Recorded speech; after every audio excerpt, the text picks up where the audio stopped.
Hey, new people. So, here are some tips to help you begin your moving abroad journey. Number one is that there is no magic wand. All right. You are going to have to do an extensive amount of research, preparation, and gathering understanding of the places that you're interested in going to. You need to evaluate which place is best for you and your situation. So I don't have kids and I'm single, so it's easy for me to up and move about, and I work online. So you're going to figure out what your wants and needs are. And mine was I wanted to be in a predominantly black country that was English speaking and that I could travel to and from inexpensively. That's why I decided on Jamaica. Plus, it's Jamaica. If you have kids, if you have sexual orientations that may not necessarily be welcomed everywhere, you're going to have to look and find those places and figure out which is best for you if you want to leave. A lot of people are worried about income. I'm not a job person, so I'm probably not the best person to ask. I've been team F them jobs for a long time now, and I find that I function best with opportunities that I create for myself or that align with my purpose. So if income or a job is something that you're wanting to have to move abroad, then you need to find those places where they have employment visas and that have employment opportunities available.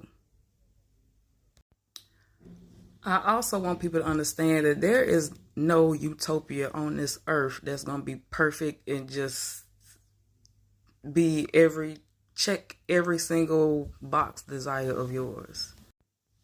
You have to create your utopia, whatever that is. You have to find your communities, your people, your places. You have to create that. Like I need people to understand this. And then you will also need to decolonize. All right. If you are trying to go other parts of the world, just leave your conditioning, whatever. Go travel, experience places first before you make a decision if you can. I recommend that house sitting that my current employer does. She travels all over the world by house sitting. House sitting is when you babysit somebody's house while they're going on vacation or they're going for an extended amount of time.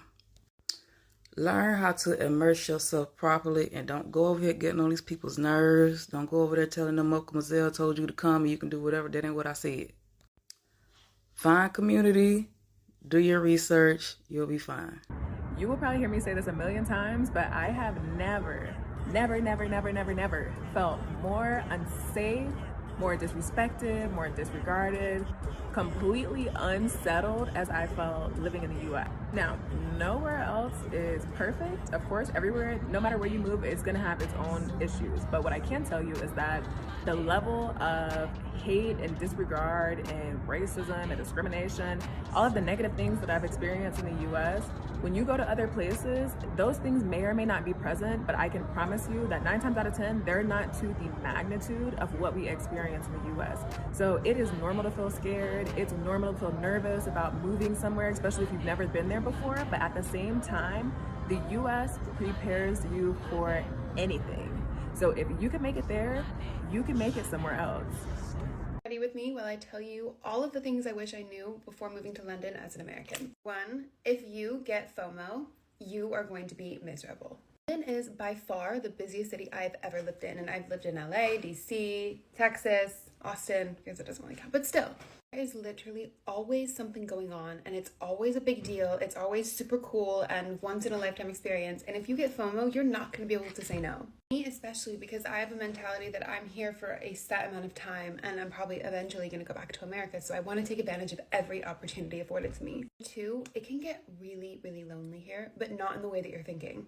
Like everybody here knows each other through at least 2 degrees of separation. Like everybody has connections. Everybody kind of knows each other through the grapevine. But if you're an American, that just doesn't happen. I don't randomly see people that I went to college with. I don't have any family even relatively near me. If I wanted to have that home connection, I have to go home. like an 11-hour flight. I know that amount of separation sounds like heaven to some people, and it did for me as well. In the beginning, I was like, yeah, let me get away from everything college related. But sometimes it's nice to have people who understand your childhood references, like your SpongeBob memes and stuff like that. But nobody does here. It's kind of sad. Number 3, London is by far the easiest place to make friends. It sounds intimidating, and I get a ton of questions about, like, how did I make friends over in London? But everybody is here for a certain amount of time. Nobody really is like a born and raised Londoner. Like, people usually come to London as a city to like move and work and change up their routine and meet new people. So everybody's way more open to it. As when I lived in Texas, people already had their people. Those cliques just moved from high school to college. And why would they reach out and make new friends if they already have such a great group? So nobody did. And it was so terrible, especially as an out-of-stater who knew no one going into anything. I think I'm on number 4. Number 4, if America comes up in conversation, be prepared to have a comment on it. Everybody will look at you. It's like a blessing and a curse, because as usually the only American in the room, your word is like law. But on the other hand, you also kind of get blamed for the terrible shit that America does abroad. First person to admit that we fucked up in a lot of ways, but like, don't blame me for it. Also, my advice, don't make American friends. Avoid them at all costs. You did not travel across the world to stay within your little microcosm of American friends. That just completely defeats the purpose. Like, obviously 1 or 2 American friends is fine, but I know people here who have like exclusively American friend groups, and you miss out on so much. What are you doing? It's not why you're in London. So be prepared for everyone that you know in this world to ask you if they can sleep on your couch for a couple nights. I love you guys. Go to part 2 for the jewels and the fit. Are you moving to Spain? Well, guess what? I want to help you, so let me give you some tips. First things first is you want to decide where you're actually going to be moving, because this will make everything so much easier. Once you know where you'll be moving to, you can start your apartment search, which is the most exciting thing. And of course, here are 3 of the best websites to find an apartment in Spain. The first one is Fotocasa, the second one is Idealista, and the third one is Spada Home. So the next thing that you want to think about when you're moving to Spain is what time of the year you're going to be moving. So what I mean by this is every August to October, you see a huge flock of people coming into certain Spanish cities. You also want to think about if you're going to be renting a room or if you're going to be renting an apartment. This will change the situation for you a lot, because there's certain time periods where it is very competitive to get a room compared to if you are going to be renting a whole apartment, which isn't as competitive because not everyone can fully afford that. And the next thing that you want to think about is your paperwork. So this is basically which visa you're going to go on and what type of paperwork you need to organize. That's it for part 1. Follow for more travel. Are you dreaming of becoming an expat?